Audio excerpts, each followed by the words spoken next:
All the money comes from HVAC install. HVAC service is more of a lead generator. Is there no way to solve that? Because I'm sure there's a consultant out there just raise your prices. Hey. They can't stop themselves. So just raise your prices, everything will be. Yeah, so I'm a big proponent of, your price is your price, and you need to charge to be profitable. But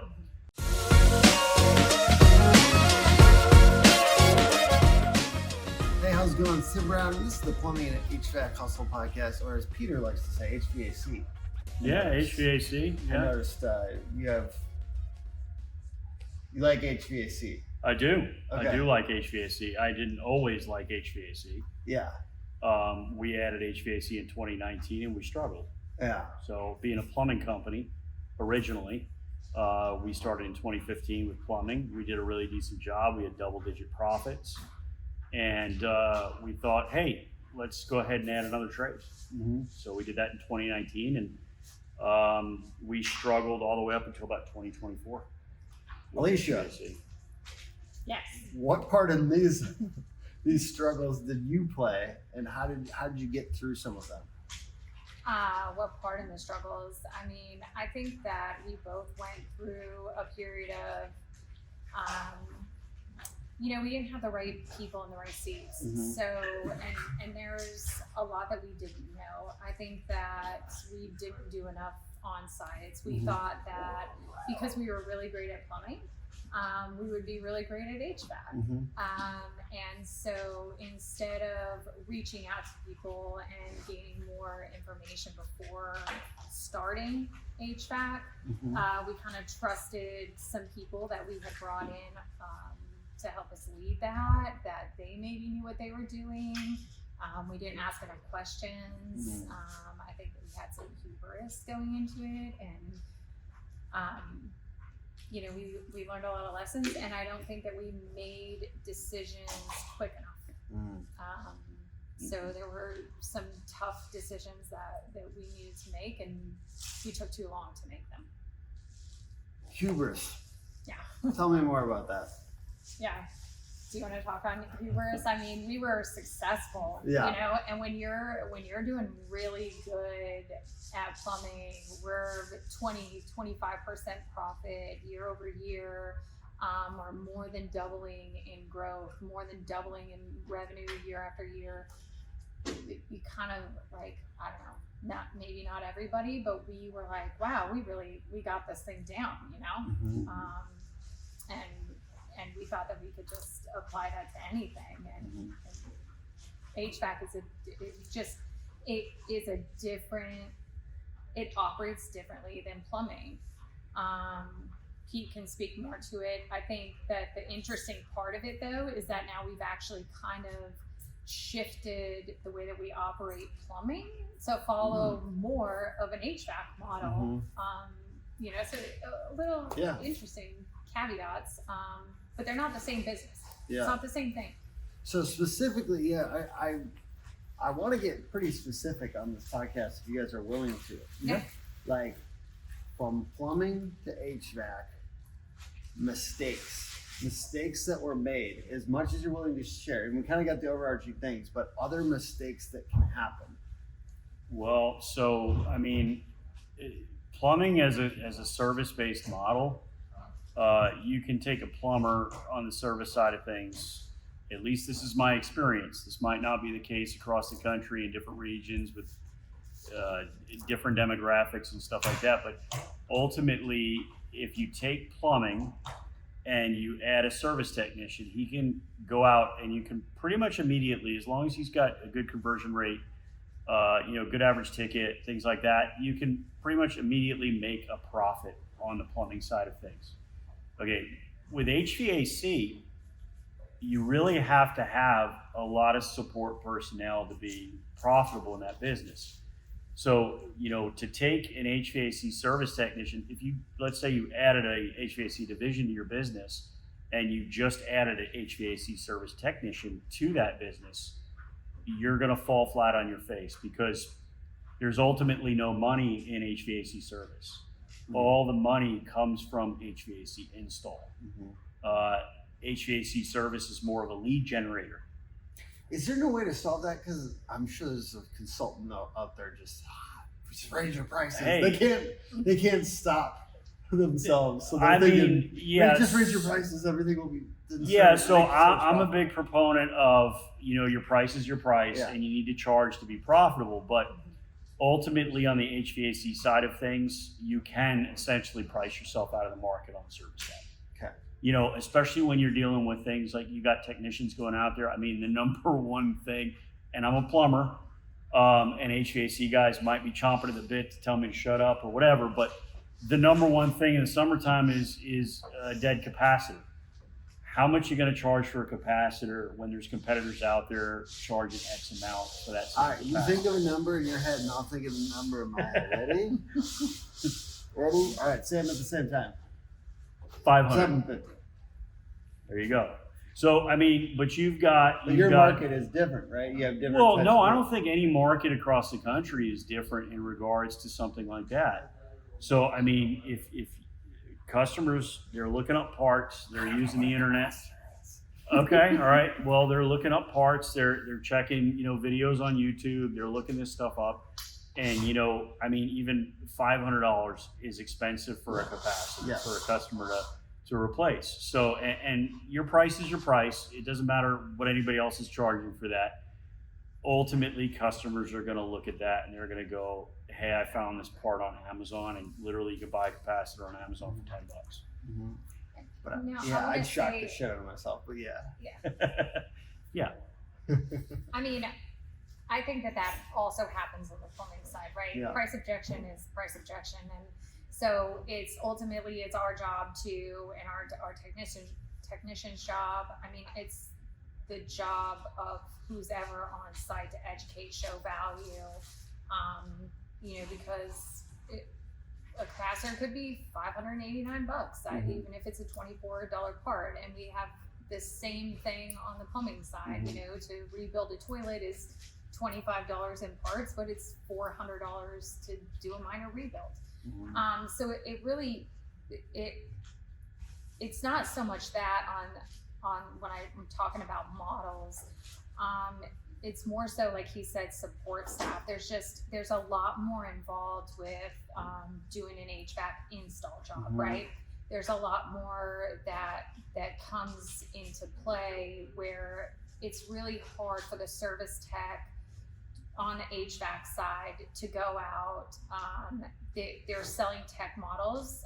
We have some selling techs in our company. We also have some sales guys, comfort advisors, senior techs, whatever you want to call them. That's all they do is close systems.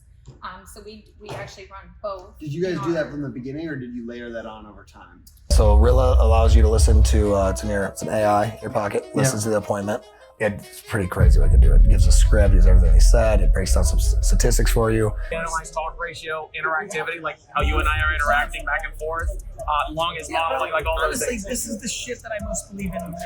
Yeah. You know what I mean? Enhancing the You're user about to put experience. math and data around something that used to be my magic skill.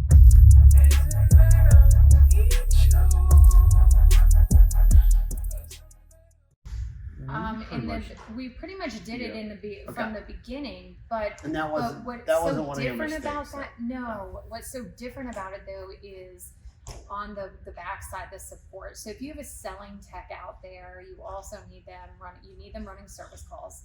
They can't. On the plumbing side, a service technician can go out, quote a job, and also do that install, and typically can do it the same day and move on and do something else tomorrow. Mm-hmm. On the HVAC side, a service tech can't really go out at 8 a.m. today, sell their day, do a whole install, and then tomorrow do the same thing. Mm-hmm. There's a lot more involved in getting ductwork, getting the equipment, pulling permits. There's electrical that's involved. There's, so it's rarely, is it just a quick swap out of something like it is on the plumbing side, right? We can go in and replace a water heater. You can have one plumber, he can do all those positions. On the HVAC side, it's really hard to just have one person covering all those different positions. So you And do scale the and business. Yeah. scale. Yeah. You can do it. You can. just can't scale You the can't business. scale Yeah. because you can't. If they're doing an install all day, they also can't get to the next call, right? So you kind of it's just the way that they operate is there is a difference in the way that the two models work. If you want to be successful, if you want to scale, in my opinion, in my experience, and I think that we didn't have enough support staff. We didn't have somebody that was able to assist with ordering duct, and so we were kind of taking on those things. Our warehouse transitioned to our warehouse manager transitioned to not ever being able to help plumbers and only being able to run after HVAC equipment and trying to get things. We knew a lot about plumbing materials and brands, but we didn't have as much knowledge. We were kind of putting that trust into A couple key people. Yeah. couple people. And so really for HVAC to work right, you've got to have really great vendors. You got to have,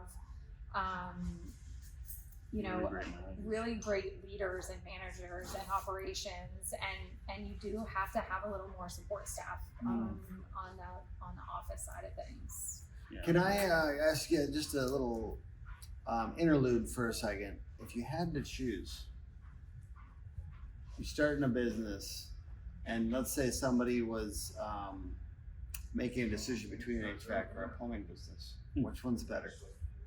Which one? Comment below. Which one's better? So I'm going to be a little bit jaded here because I am a plumber. Yes. So that's my trade, and I've been doing plumbing for 25 years now. But let's say you could choose and you had the trade down. Knowing what I know about the two business models, if I was going in to start a business, hands down, I would start a plumbing business before I started an HVAC. Talk to me about that, because it's kind of trendy now. I think a little bit like some of these big guys in the HVAC industry are like, I would only do plumbing. So it's not an uncommon thought. I'm curious. So Yeah. plumbing is almost you can have a one-man truck plumbing business, in my mind, knowing what I know about business. Yeah. You can have a one-man truck plumbing business, and you can operate and make a profit and have a decent life. To do the same on the HVAC side would be damn near impossible. Yeah. Being a one man. Now, that being said, I do believe that there's much more potential to grow revenue on the HVAC side than growing revenue on the plumbing side. So you feel like profit is easier, but is that just because you're good at it? Maybe What there's is Alicia a have to little say? bit of that in there. Yeah. This is a fun interlude because it's Yeah. a total hypothetical. but- Yeah. Yeah, so honestly, being not a plumber and not an HVAC person, right? Coming into the trades now, I have great understanding of both. But really, my perspective on this is starting with plumbing. I do feel like I'm extremely grateful that we did that, because plumbing is a consistent. There is no ebb and seasonal. flow. We don't have seasons in plumbing. And I think that a lot of your gurus out there that are talking about opening plumbing shops, and they see that. There's not as much of that up and down that you see on the HVAC side. This is not fun. Water heaters, It's not fun. faucets, When you have that they don't staff care hanging out. what it is Yeah. outside, right? Like they just break year round or fail throughout the year. Customers constantly need those services no matter what time of year it is. Depending on your region, some HVAC companies might struggle more during certain times of year because of that drastic ebb and flow, shoulder season, window weather, whatever people want to call it. HVAC has a lot of that. The caveat to that, though, is that we were never able to grow memberships on the level that we've been able to grow memberships or maintenance agreements. On the plumbing side, when we were just plumbing, we were never able to scale that as much as we are with HVAC, right? People want to, they see value in having their systems checked twice a year. And so that passive revenue, that passive monthly revenue that we gain from those maintenance agreements is huge. You have a huge retention of a customer base with those maintenance agreements. That is a lot more challenging on the plumbing side to do, but plumbing is very steady.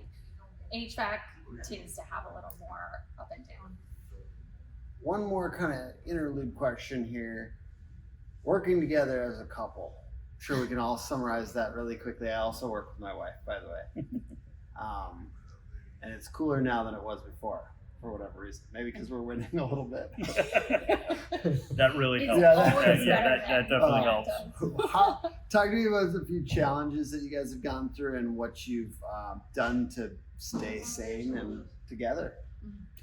Well, I think and she'll have different opinion, I'm sure, but I think having the same goals to, whether the goals align or very similar goals that kind of tend to align, I think that's probably one of the most important things if you're gonna work with your spouse. Because if your goal is to get more time off and your spouse's goal is to do something completely different, spend more time at work and grow profit, there's going to be a disconnect there, and there's going to be, there's going to be issues. Is that the dynamic here? No, we have More very time? similar. We have very similar goals, very similar work schedules, and then second to that is you better have some kind of operating agreement, and you probably need to stay in your lane. Yes. Okay, That's so good. if you don't have some kind of operating agreement and you don't understand each other's job descriptions and lanes and who's responsible for what, then that tends to bleed. And when you scale a company with a lot of employees, it creates problems because you're going to make a different decision than your wife. No matter how similar you are to each other, your decisions aren't always going to be the same for the business. And if your job bleeds into her job, Yes. and you've got employees or you've got other things coming into that, number one, employees learn to play both sides, right? So I always tell guys, that's not my lane. You're going to have to get with Alicia on that. If they come to me something that's in her lane, in her job description, and what she does for the business, I try my best to stay out of it. You almost want like a gutter between the two roles. So there's not a ton of overlap. Yeah, not a ton of overlap, and trust each other's decisions. And what I would say is, you can question each other's decisions, just don't do it in front of your employees, right? So yeah, I think that being like-minded is super important, right? I think that before starting the business, both of us were always working. Starting the business, we're both always working. So for us, like, being on our laptops at 11 p.m. laying in the bed is not an issue. But if you and your significant husband, wife, whatever, are not on the same page on that, and they want like work shut off, then that might cause issues. I think it works for us because we're both so like-minded. Neither one of us is really bothered. Or there's times where we're like, okay, let's just like put it away. We're not going to talk about work today. Tonight, that's the end. It's good to be able to say that out loud sometimes. It is. Even if it's not all the time, because we like it. I mean, I'm interested. It's a fun game. Like, it's an interesting game. We love it, right? And it's, if you don't love it and you're not passionate about it, I'm not really sure why you're still in it. Is the other thing. But I mean, we talk about work all the time, and that's okay with us. But we also talk to other business owners that It's not that romantic. No, We're honest. it's not. I will say, like, in my experience, sorry to like also talk about this too, but like in my experience, it's a little less romantic sometimes, but you still keep it alive. It's just comes in and out, and that's just a real marriage anyways. Even if you didn't work together. Even if you didn't work together, there's still stuff. Gonna come home and vent about your job, right? But I do agree. I think being like-minded, having the same set of goals, I think being understanding, patience, and making sure that you try to stay in your own lanes and really redirecting people to the right. Like follow your org chart like you would at any other company. If I'm an operations manager at some other company, the CSR isn't going to come directly to me. Following your org chart is important. So I'm not going to direct the CSR, or I'm going to redirect that CSR. I'm going to redirect that technician. I'm going to redirect that manager or the GM to the right person. Doing that and not overlapping as much as possible is really important. Love it. Let's get back to the mistakes. The most generous thing you can do is share mistakes. Take me to a moment in like a couple years into plumbing or a couple years into HVAC, adding HVAC, where you were like, did we make a mistake adding this or deep? Give me a story. Give me a story from those first couple years. Do you have any stories where you're like, oh no, like the catastrophe? Talk to me about the catastrophe. I mean, I don't. I mean, I don't know what can I'm trying think to of say. a lot of mistakes here. I think one of the biggest mistakes you can make in your business is not so much hiring the wrong people, but holding on to the wrong people. And it's like we're so quick to hire, and you hear this all the time. You're so quick to hire, but you're so slow to fire. And ultimately, what you're doing is you're operating a business from a place of fear. Because what ifs start going through your head, like, what if I lose this person right now? I don't have a replacement for this person. What if that happens? What's going to happen then? So ultimately, you're making decisions from a place of fear, and you're not making the best decisions when you're making decisions from a place of fear. You're making decisions that are trying to limit your pain, right? Rather than just dealing with the pain and moving forward. So I think in regards to some mistakes that we made is just holding on to the wrong people. And I have a saying, and I used to say it just about plumbers. I have a saying, there is no really good plumbers that are unemployed, right? Because if they're a really good plumber, they already got a job. And whoever their employer is better be taking care of them, and probably is. And for people to come in to do an interview with you, just keep that in mind in the trades, because there's not enough of us, and the really good ones already have jobs. So if you're interviewing people in the trades and they're unemployed plumbers or unemployed HVAC guys, and they're telling you how great they are, take that with a grain of salt, because in this industry, we have a very, very low unemployment rate. Yeah. Still a lot of money chasing these transactions. There's still really good outcomes out there for sellers. It's good to have someone like us in your corner, because we're not emotional, but guess what? When you're selling your business, it becomes emotional, and so it's really good to have an intermediary, there every step of the way. www.sfpadvisors.com. All the contact information is directly on the website. I can't think of like a catastrophizing story, but I know that we had several moments where I was like, what in the heck are we doing? And all of them came down to leadership. Every single one of them. And you would think we would learn after the first time, and we didn't. The first person that we brought on, it told us that, it was this was their ultimate dream. They wanted to run a company. They'd been doing this, for 20 something years. And, I don't think we asked enough questions, but, when they came in and told us that they were leaving, it felt like, oh my God, what are we going to do? It was just so overwhelming. Like, what are we going to do without them? Even though they weren't really that great. Really weren't doing we anything. weren't like showing like great numbers, but Yeah. for some reason it was like petrifying. Like, Yeah. how are we going to move forward from this? And then we hired somebody else, and 12 months into it, we're like, oh my gosh, we're so stagnant. What is happening? And we we keep bringing forward ideas, and we invest a lot of money at Go Green in our technicians and in training and in leadership development, and we bring coaches in, we bring people into our company, we send our employees out for a lot of training, and we had coaches come in and they were like, this is not the right person, and that person ended up actually putting in their notice the day after our coach left because they knew that we were going to be like, you're not the right person, you know.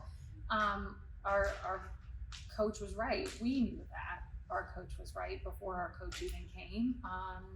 But that person left. Again, felt like a punch in the gut, even though we were so stagnant and struggling. And, you know, I feel like that went on for, you know, 4 different leaders in HVAC before we really found the right person for the seat. And we like Pete said, we just let them go on so long.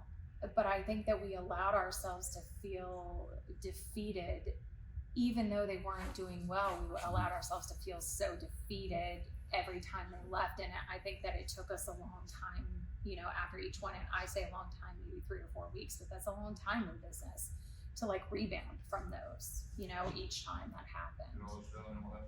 It was eating your profit, right? The HVAC side was eating the plumbing's profit. Yeah. That being said, that's a long time, right, for it to do that, like 5 years almost. We actually found out that despite what some people might say out there, or, you know, like the big ones in the industry, depending on what they say, but average is actually 7 to 10 years. People don't see really? it. Yeah. So it's almost, but I'm saying like for people considering this, like considering Right. adding HVAC, It shouldn't use take you. Peter's term. Yeah. I'm just an HVAC guy. That's what I like to say. But Yeah. HVAC, you almost don't want to do it then. Knowing what I know now, Maybe you want. knowing what I know now, I probably would have waited a few years. Mm. Like if I went in armed with all the information to start an HVAC company that I have now today, Mhm. I would have waited until I found the right people to start it, and I had a little bit deeper pockets, some more operating funds in the bank from profits made from the plumbing division. Give me the ideal scenario, like who you would get, like because I'm imagining a plumbing company out there considering this right now. Mm-hmm. Who are you looking for? Maybe 3 kind of like key things about them, and then how much would you have put away to start this? You need a Ben Stein Okay. for your books. You need somebody that is just, they love numbers, they live in numbers. Now, of course, they're not going to be interacting with people. They're going to be your go-to. A controller, a great controller is the ideal. Someone that just lives in numbers. Second to that, you know, not even second, probably even to that would be an awesome service manager that is a true leader. So not someone that was the greatest tech at selling. You need someone that can lead people and that people want to follow, right? You need somebody upbeat. You need to make sure that the culture's right to bring in another department, another trade. And then you also need, you know, a great installation manager to oversee those installs. I think those are 3 key positions. If you've got those correct people in place, then it's going to be easy to recruit the technicians and the installers, and then, you know, eventually starting an apprenticeship program where you're training your next set of techs and your next set of installers on the job. So, yeah. And then how much would you have put away to start this thing if you would have waited to get a little bit more cash, like some strategic reserves or something? HVAC is really heavy. I'm going to give my quick opinion on it. HVAC is really heavy in lead generation. Yeah. You need leads. You better have a really good marketing amount, and then you better have, you know, a couple of years of operating capital to cover people's salaries. And yeah, you're going to generate some, but you're not going to generate a lot until you build up some memberships. Yep. So I would say roughly starting an HVAC business, I would have around $2 to $3 million in the bank. All right, I'll just get on that real quick here. Yeah. I would say that you could do it with less. I absolutely think that you could do it with less if you had the right people. So I mean, I think that you could start an HVAC company with, you know, $100,000 and a great line of credit if you're smart and you have the right leader in the seat. So things that I would look for if I were starting a new trade, something that I'm just not used to, not working in. I need somebody that knows the ins and outs of that industry and how to negotiate with vendors, because once we got the right person in the seat, we realized how little we knew about the vendor relationships in HVAC and how they work. It's very different than plumbing. When you become, you know, pro partners or you have those brand loyalties, there's a lot that's involved in the politics of that on the HVAC side. And there's a lot of back negotiations that happen between vendors that you don't have so much on the plumbing side, that we didn't even realize were really a thing until we got the right person in the seat, and our material and equipment percentages on our gross dropped significantly when we had the right person in the seat, because he knew the ins and outs. That was why So during your presentation, she was talking about, if your equipment is this much, Yeah. you were saying maybe you could get a better. Yeah, we were being A deal, killed a in better equipment, deal, yeah. Equipment costs. We were just, there was no way we could be competitive with all the private equity that we had around us. We just couldn't.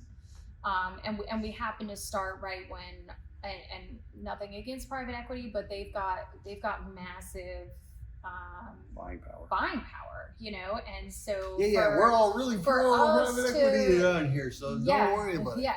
No, I mean, seriously, they'll tell you though, they have the buying power and they know that they have that buying power over us, right? But if you get the right person in the seat, they also know what that private equity buying power is, and there's a lot of politics that you can play into that and fix things. So the right person in the right seat will really help you. I would also ask a lot of questions about, like, explain to me what EBITDA is.